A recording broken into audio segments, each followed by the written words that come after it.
best way of improving your brain health? Is it crosswords? Is it Sudoku? It's something that's going on in here.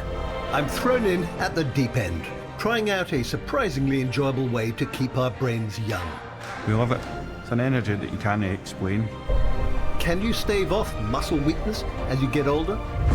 I just get a buzz, particularly competing. Staying active well into our 70s is more achievable than we might think. And with 1 in 5 of us likely to develop breathing problems at some point, our cameras follow surgeons as they battle against the clock to perform a pioneering lung treatment. We've only got a safety window of 20 or so minutes before there will be irreversible damage. We're heading out on another extraordinary journey around the wonders of your body. First, something our bodies just can't avoid. Every year, hundreds of thousands of Brits come down with the flu. The viruses that cause it are released when someone who's infected coughs or sneezes. So how does your body try to prevent being invaded by these invisible microbes? Our body has lots of defenses to try and prevent those microbes from getting inside. Now, my face, for example, has quite a few holes in it. My nose, my mouth. If we have a look inside my nose, we see lots of hairs. Tiny particles carrying microbes get trapped by the hairs, and later what happens is you blow them out into your hanky, or perhaps you swallow them and they go down into the acid of your stomach, which destroys them. Ingenious. But what happens when harmful microbes, like viruses, get past the first line of defense, entering your lungs and bloodstream?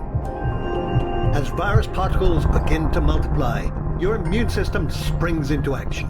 It's the start of a battle between your body and the infection. The flu is more dangerous for older people because your immune system weakens as you age. In this London clinic, they do something extraordinary. The invitingly named flu camp is run by HVivo, who are experts in clinical trials. Volunteers check in for a holiday with a difference. Right nostril one. They're given a dose of flu, high up in the nasal cavity, bypassing the nose's hairy first line of defense. Left nostril 2, 4:15. These volunteers have already had a flu vaccine. Perfect, thank you very much. The team will monitor how well the vaccine protects against this particular strain of flu. This is just day 1 of a week-long stay for Mark Gales. I've just sneezed, not once, but twice. So are my symptoms starting? Only time will tell. Once inside the body, the viruses trigger our mucus-making machinery to go into overdrive. This is your body's way of trying to trap and clear away any new invaders. Becoming blocked up and congested can be really unpleasant. So imagine how you would feel if you had a really serious breathing problem. 50 miles north in Cambridge, 67-year-old Clifford Young has been admitted to hospital with breathing difficulties. Since I almost passed out, I realized there's something was seriously wrong. I was previously one of the most fittest person on the planet. I love dancing. Used to do a lot of Latin dancing. Very fast, very active. It's very difficult to get me off the dance floor. And I'd like you to take a deep breath in. All that changed around a year ago when Clifford found he was struggling to breathe and even passed out a few times. Worryingly, a scan revealed he had clots in the blood vessels that provide his lungs with blood. This is a life-threatening condition called pulmonary embolism, and it affects as many as 60,000 Brits each year. Your lungs supply your blood with oxygen and do this thanks to some extraordinary engineering. Each lung contains millions of tiny air sacs. These delicate structures are particularly prone to damage from smoking, as they can't always repair themselves. Each lung contains nearly 500 million of these air sacs, giving them a huge surface area. It's here, inside these sacs, that oxygen is able to pass into the lungs' vast network of blood vessels. But in Clifford's case, the blood is struggling to get through. And that's when they find out there's clots on both sides of my lungs. That's when it really hit me and said, oh, you're going to die. It's not Clifford's airways that are blocked, but the blood vessels in his lungs. Clifford's only hope is a radical operation, performed by senior consultant David Jenkins, here at the Royal Papworth Hospital. The patient's had pulmonary embolism, which is simply a blood clot to the lung arteries. The vast majority of people with a blood clot in their lungs can be treated with blood thinners. But in Clifford's case, the clots have become immovable masses of tissue that are blocking major blood vessels in his lungs. His heart has to work harder and harder. Left untreated, this would lead to heart failure. But removing these clots is going to be tricky. The lungs are relatively inconveniently located in the middle of the chest and ordinarily have 5 litres of blood per minute flowing through them. The surgical team has the technology to see exactly where the clots are. But to remove them, they will need to first remove all 9 pints of Clifford's blood. We need to completely empty the blood vessels of blood so we can see what we're doing. But without blood, your brain can't survive more than 5 minutes. Hello there, Mr. Young. How are you? Hi, I'm fine, thanks, Mr. Jenkins. It's a major event for you tomorrow. No, just wake me up. Yeah, we'll make sure of that. Yeah.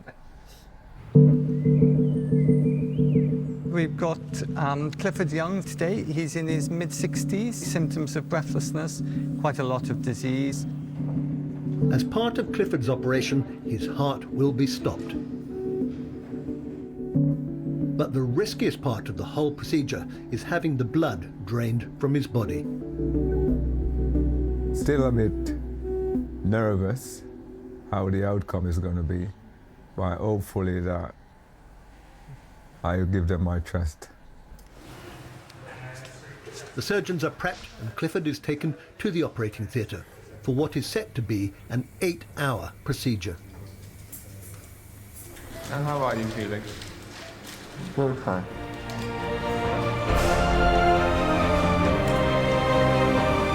Coming up, how do older brains learn new things? Are you ready to go? Yeah. Okay, starting now. I show you ways to keep your brain sharp even as we get into older age. All will be revealed shortly, yeah? I swallow a tiny video camera to learn more about our digestive system. Well, beautiful, isn't it? And I go to war with the flu virus to reveal your body's powerful hidden defenses. Wherever you live, whether in the countryside or in the city, surveys suggest that as many as 1 in 2 of us report problems with our digestive systems. And as we get older, our struggles can get worse, particularly things like constipation and irritable bowel syndrome. Most of us will never get to see inside our guts, but I'm about to get that chance.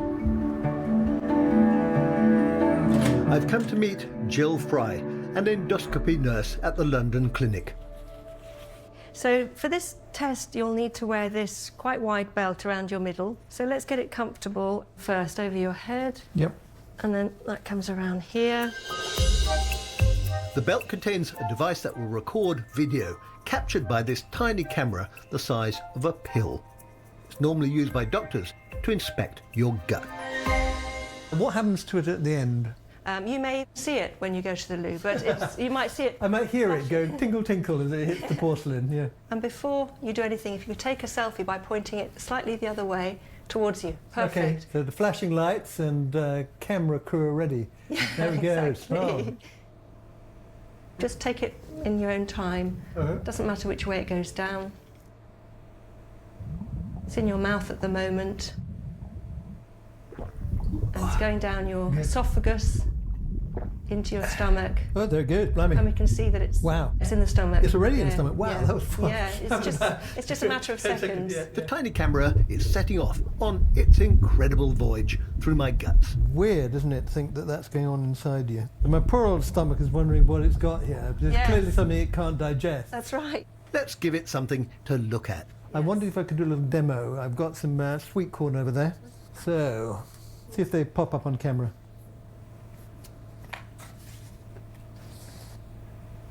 Oops, something's happened. That's them, I reckon. The little, there they came. Oh, that's fast, wasn't it? Yeah, very fast. Got right down there. The camera battery should last at least 12 hours. So I'm not expecting it to beam back pictures of the whole journey, as the typical gut transit time for food is around 1 to 3 days, even longer if you're constipated. I would expect the camera to stay in my stomach for a couple of hours. That's typically how long food spends getting churned up by the strong muscles of the stomach and its acidic gastric juices. And before you ask, the reason we don't digest ourselves is because the stomach is lined with acid-proof mucus. Surprisingly, women tend to have longer guts than men, probably because they need to absorb more nutrients when pregnant or breastfeeding. I'm now heading off home. I've got all the kit under this lot, and I'll be fascinated to see what happens next. As far as I know, it's still in the stomach, but it should be making its way down to the small intestine shortly, and be interested to see what it looks like down there. And then finally, it'll make its way to the large intestine. It's now been just about an hour, so hopefully it's well on its way. Our guts do much more than simply digest food. They are also home to trillions of microbes that play a critical role in protecting us from all sorts of infections. At Flu Camp, volunteer Mark's immune system seems to be protecting him against the flu. But down the years, plenty of others have not been so lucky. Now, this is very nostalgic. It's a photograph of me with my older brother, John, and it was taken in 1957. And just at that time, there was an outbreak of a deadly flu, which killed up to 4 million people worldwide. And I was struck down with it, but I survived, largely thanks to my immune system. Since then, well, I've had lots of other infections, but my immune system has always managed to get on top. So how exactly does the immune system help us fight off deadly infections like viruses? Before I answer that question, I'm heading off to the flu centre to have a blood test to see what, if any, immunity I have to the common strains of flu that are currently circulating. Hi there. Hello. Good morning, dear. All right, you'd like some of my blood, will you? Yeah. I've got good veins. A couple of vials are expertly drawn by phlebotomist Maloney Ogiribo. Thank you. How does our body react to invaders? This white blood cell, the grey blob, is hunting down and engulfing bacteria, the green blobs. And when the body is infected by a virus, it reacts in a similar way. But viruses pose a special challenge to your immune system, because they can mutate so fast. Okay, I want you to use your imagination here and picture the inside of your body as a battlefield. I am a heroic white blood cell, and the red team are nasty flu viruses.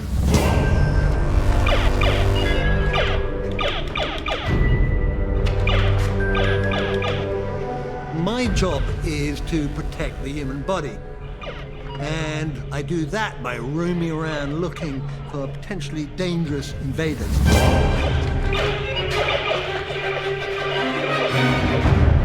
When the body first encounters a new virus, it really doesn't know what to do. It is only when it's attacked that it knows how to respond. Chemical signals now gear up the body for war.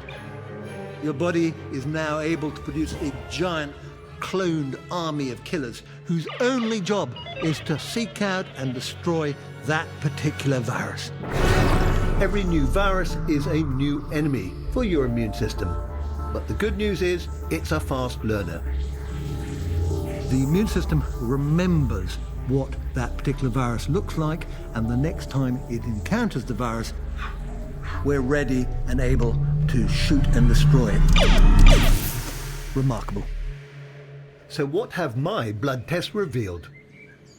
The results are in, and it's good news. Turns out that I have immunity to all common forms of flu viruses which the flu camp team are currently doing tests on, and which they predict are likely to be on the rise. And that, in turn, means that I'm extremely unlikely to get flu this winter.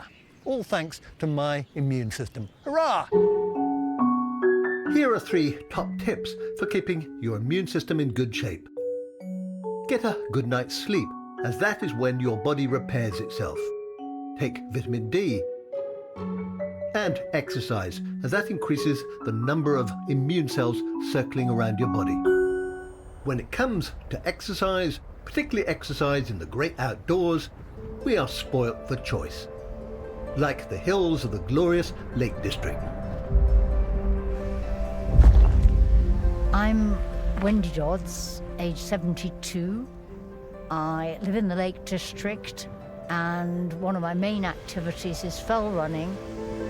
Despite being in her 70s, Wendy is still able to run long distances over hills and mountains. I just get a buzz, particularly competing. You know, the thrill of sort of hoping to try at least to catch 1 or 2 of the folk that are ahead. I found that I was performing better at long distance. I was never very good at shorter distances. But how does she do what, let's face it, the vast majority of us would struggle to? I had a muscle biopsy done. The results showed that I had approximately 88% slow fibers in my thigh muscles, which is one of the reasons that explained why endurance was much more suited to me. So what are the slow muscle fibers that Wendy has in such abundance? Your muscle's actually made up of lots of individual muscle fibers tightly packed together. And these muscle fibers come in different types. One type are called fast twitch because they contract really fast, helping you react and move at speed.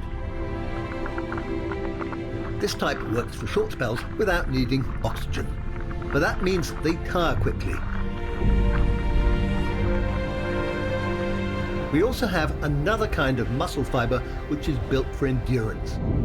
It relies on oxygen from your blood. It can keep going for much longer. It's called a slow twitch muscle fiber. Most of us have roughly 50% slow muscle fibers. Wendy has 88%. Wendy has maintained her muscle mass by doing lots of running. But what about the rest of us? Well, your muscles need to be stretched and stressed to remain strong, which means as we get older, most of us lose a lot of our fast twitch fibers. As we age, we slow down, and therefore there's less stress put on fast fibers, so they tend to degenerate at a greater rate than the slow fibers. Fast or slow, after the age of 30, unless you exercise, you can lose up to 5% of your muscle mass every decade. That leads to less mobility and an increased risk of falls and fractures. But you can keep your muscles stronger for longer by doing resistance exercises, running, or even just going for brisk walks before dinner. And speaking of dinner, I wonder how my little pill camera is getting on. Something isn't right. I would expect the camera to be in my intestines by now, but I can see the folds of my stomach lining, which means it's still in my stomach. This is very odd. Ooh, that's gross. Maybe it will move on during the night. Across the country, in Cambridge, Clifford is preparing to have surgery to remove deadly clots from the arteries in his lungs. Just rest back. How do I feel about the surgery? Apprehensive. as anyone can be, because I don't know what to expect. Probably the only way I'll get back to some sort of normality. I'm not surprised Clifford is apprehensive, because this will be a complex operation involving several critical stages.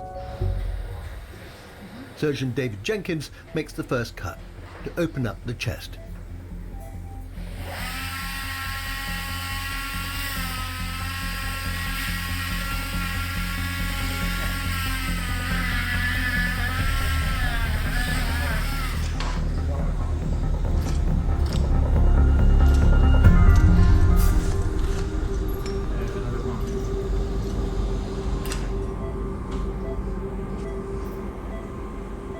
See, the heart is beating away, and it's not really disturbed too much by me, so we don't want to irritate or upset it too much. During this extraordinary procedure, the first major step is to drain Clifford's body of blood, so they can find and remove the lumpy clots blocking his arteries. And we're going to put a big pipe in. A tube is carefully attached to divert the blood out of his body. And that's through to you.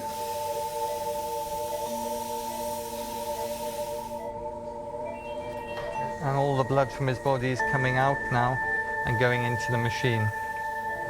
Without blood, you'd normally suffer brain damage within 5 minutes. But the team at the Royal Papworth Hospital have a way round this. So we're all set up now to cool the patient down. They're going to cool Clifford down to dramatically reduce his need for oxygen. So we've cooled to 20 degrees, yeah. The whole patient's body is almost half what it normally is. This will extend the time Clifford can survive without blood. And trickle on pleasure, please.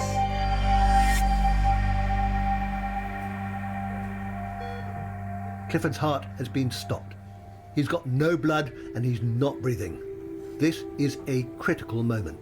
The surgical team have reached one of the most delicate and risky stages of the whole procedure. So we've safely probably got about 20 to 25 minutes time before there's irreversible brain damage. So we've got to work reasonably quickly.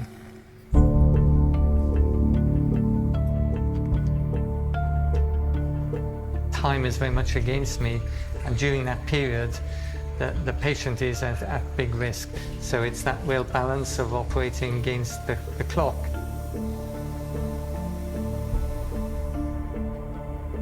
Even if David can grab hold of the clots, which are blocking Clifford's arteries, there's no guarantee they will come out easily. Coming up, how does my old brain measure up against the younger generation? Are you ready to go? Yeah. I found out if you can teach an old dog like me new tricks. Are you ticklish? I am. I'll show you why this is an unexpected wonder of the body. And I head to the local butcher. I haven't seen a sausage this long. To illustrate what it is that makes our guts so good at their job.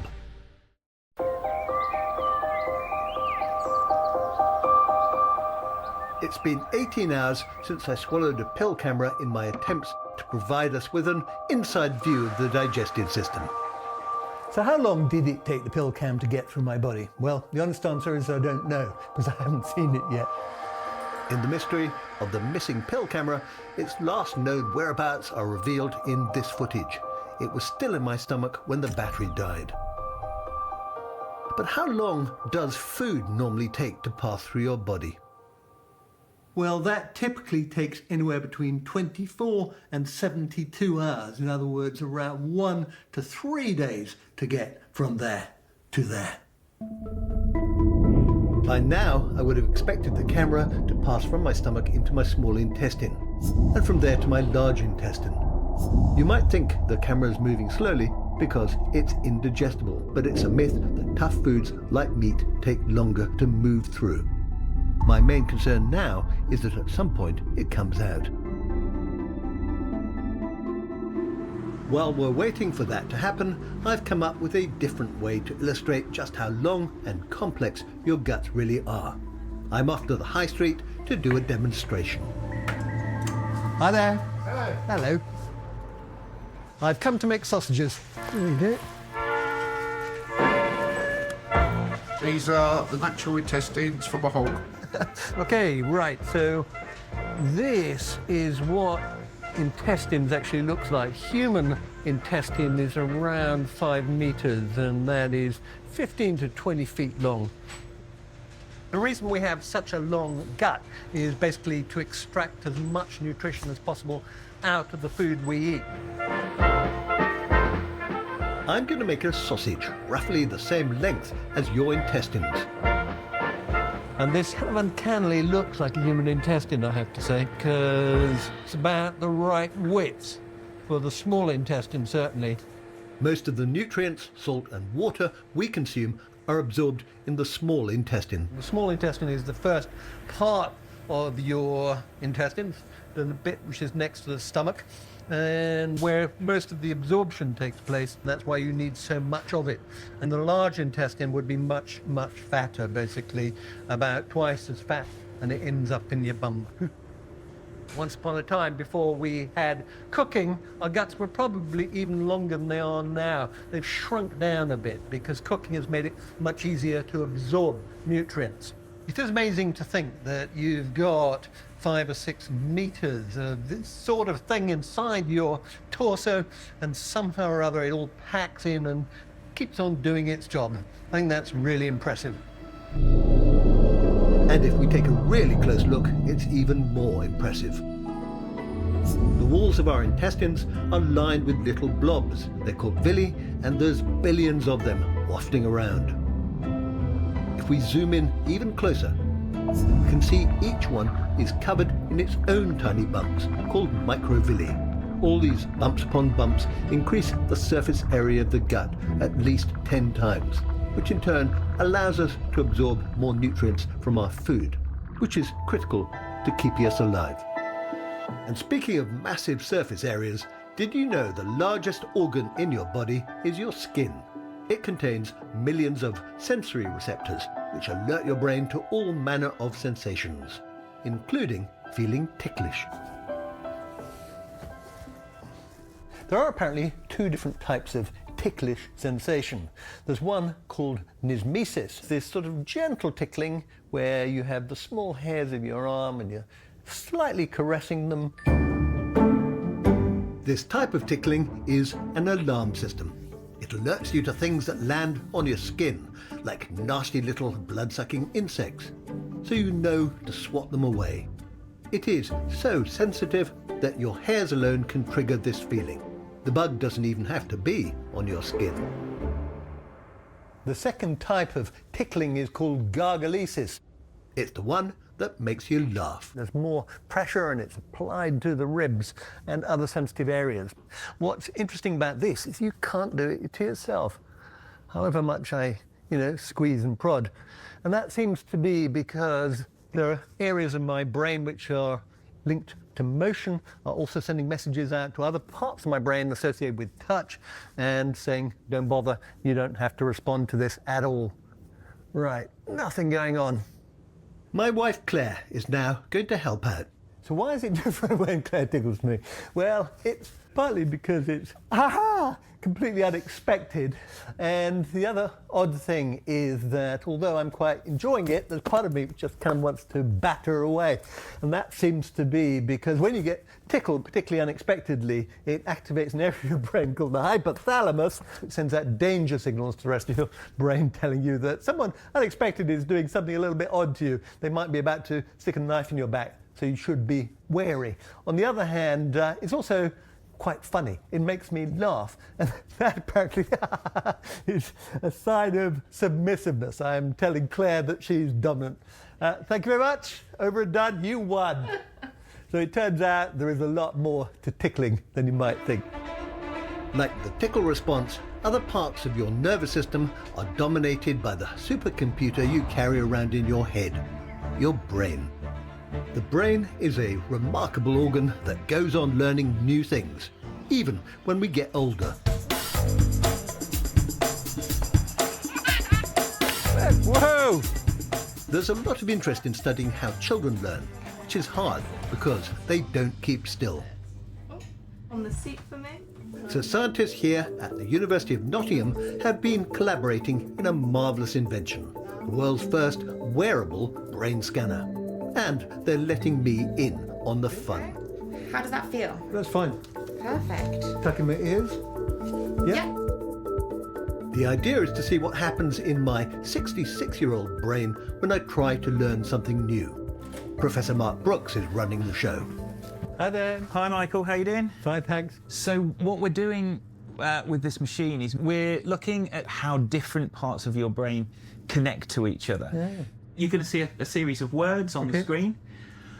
When you see a word, we want you to write it down. Okay, and with the right hand, which is I'm right-handed. Yeah, but then we also want you to try to do it with your left hand. Okay. All will be revealed shortly, yeah? Thank you very much, okay. Good luck. Looking forward to it. This revolutionary brain scanner is already being used to gain insights into conditions like epilepsy and Alzheimer's. Are you ready to go? Yeah. Okay, starting now. Are you ready to go for the left hand? Yep. As far as my brain is concerned, I'm learning a new skill, and the helmet records my brain activity while I'm doing it. Okay, that's finished. We're going to come get you out now. I haven't written with my left hand or even attempted to do so for many, many years. So I was impressed that I could write anything even faintly coherent. So what was going on inside my head? You might think that when you learn something new, you grow more brain cells. And it's true that we go on producing new brain cells throughout our lives. However, it's not the number, but how well connected your brain cells are that makes the difference to how well we learn. It would be really, really interesting to see what the results look like. I'm assuming this is my brain, yeah? This is your brain activity. Okay. This is when you're writing with your right hand. You can see a nice bit of activity right where it should be, spot on. And it's on the left hemisphere, isn't it? Because I'm writing with my right hand. Yeah. Okay. Yeah. So now if we look at what was happening when you're using your left hand, so here we sort of naively think, well, okay, it was over here before, it's going to be the opposite side. But it's not. It's both sides of your brain lighting up. And seeing that really was a big surprise. What's lovely about it is it's a absolutely wonderful example of the two bits of the brain working together. Yeah. The left hand was much harder, and so presumably at some point early on in the process, the other side of my brain went, okay, better help this bit out. That's wonderful. I mean, it's lovely to do an experiment like that and it actually worked. What's really encouraging about this new research, particularly if you're a bit older, is it demonstrates it's not just the number of brain cells up there that counts, but the richness of the connections between them. And what is so great about our brilliant brains is that we can go on developing new skills and growing new connections, whatever our age. And later, I'll reveal an intriguing way to do just that. Back in Cambridge. The heavy blues then. Clifford's operation has reached a critical point. His blood has been drained from his body, his heart has been stopped, and his body has been chilled to just 20 degrees. This procedure is effectively using medically induced near death to save his life. The next step is to find and remove the clots. We've only got a safety window of 20 or so minutes before there will be irreversible damage.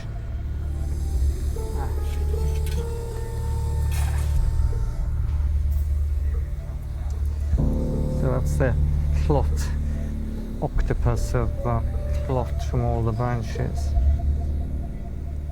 If left, these clots, which have become thick and fibrous, could have completely blocked the vessels supplying his lungs with blood. There's a bit of a struggle, that. So we finished the dissection on the right side. There was actually quite a lot of disease. And then we'll go and change round and do the same on the left side. Even when Clifford's blood vessels are clear of clots, the operation is far from over. Now comes the delicate job of bringing him back to life. Quite pleased that we found what we expected and we were able to clear all the major blockages. And we were just inside the 20 minutes. Back up slowly then, thanks. After slowly warming Clifford up, the next crucial step is to return his blood back to his body. Only then can they restart his heart. David won't relax until he sees a steady heartbeat. It's gone back to a more regular rhythm now, so we don't want it using too much energy, and that looks as if it's back to a relatively regular rhythm, so that's good. So all finished, yeah, and looking the pressures and the numbers and everything are looking really good. So very pleased, yeah. So now what we do is we lay the specimen out to have a look at what we've cleared. This looks very good, so yes, very pleased so far. When you see what they had to remove from Clifford's lungs, it's staggering. And by clearing it, it's quite satisfying. We take it all out, and then hopefully the patient goes on to make a good recovery. Clifford's surgery went well and took just under 6 hours in total. Coming up, I'll reveal great ways we can all keep our brains young as we get older. And will Clifford manage to get back to his old dancing self again?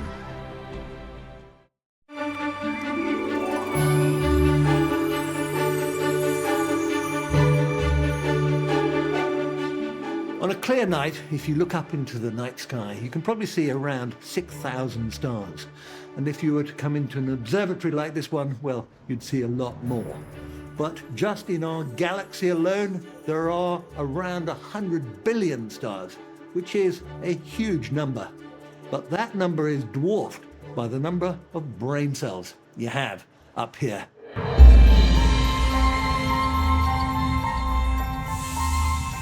Your brain never stops. Right now, it's working out what you can see or hear, what you can feel or taste. It does that by constantly making new connections between neurons. Earlier, I promised to show you a great way to keep your brain fit as you age. And the answer is something most of us really enjoy doing.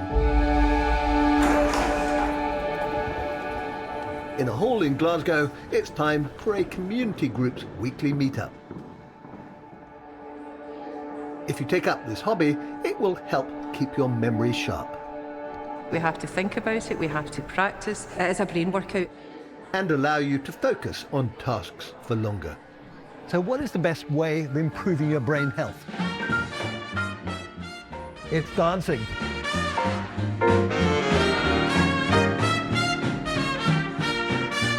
You get on the dance floor, you're inspired just to shake your booty. Oh, it's just great, isn't it? They are clearly having so much fun.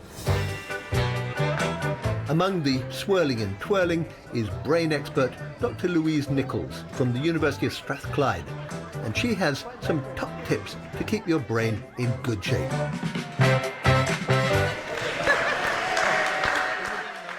So I'm used to the idea that as you get older, your brain shrinks. The evidence is showing that it's possible to maintain brain size and function into older age, but even to go the other way to actually improve it. Wow. Louise has 3 tips to keep your brain young. Number 1, get active. Dancing's a perfect example because it gets the blood pumping, which helps the brain in terms of improving the blood supply, the oxygen flow. Doing daily crosswords and puzzles may help a bit, but if you really want to improve your memory and concentration, getting more active can produce results in as little as 6 months.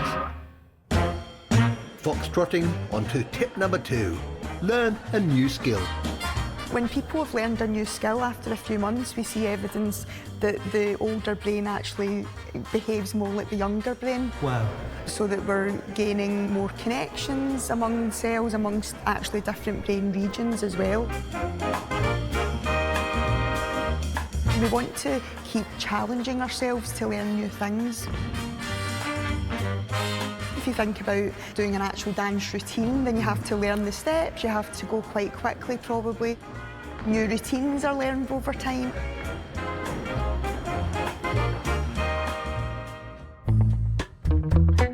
Learning new routines is hard, which is why dancing is far better than something like a crossword. Different parts of the brain are challenged in multiple ways, keeping the brain on its toes.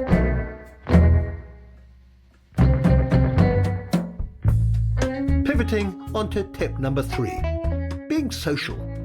Oh, I love it. I love it. I need it for my mental well-being. You feel alive. You're part of a social circle that is wonderful. It's the best time.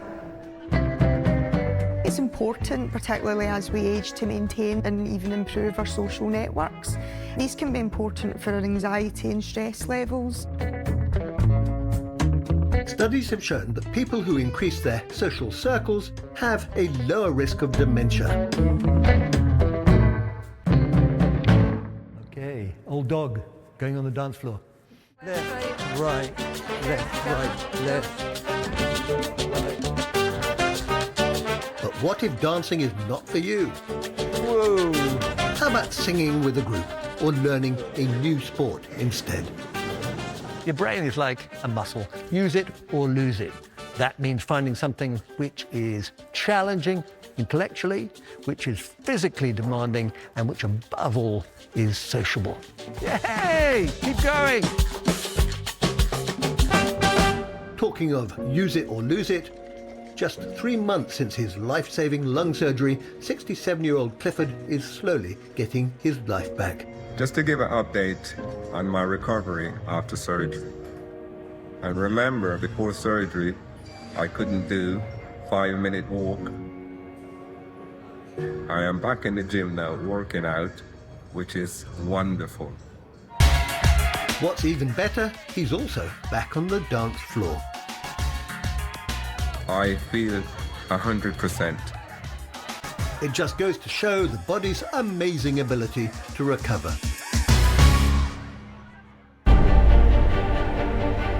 I have spent decades exploring the human body, and I'm still amazed at the way the organs, tissues, and cells work together to make us who we are.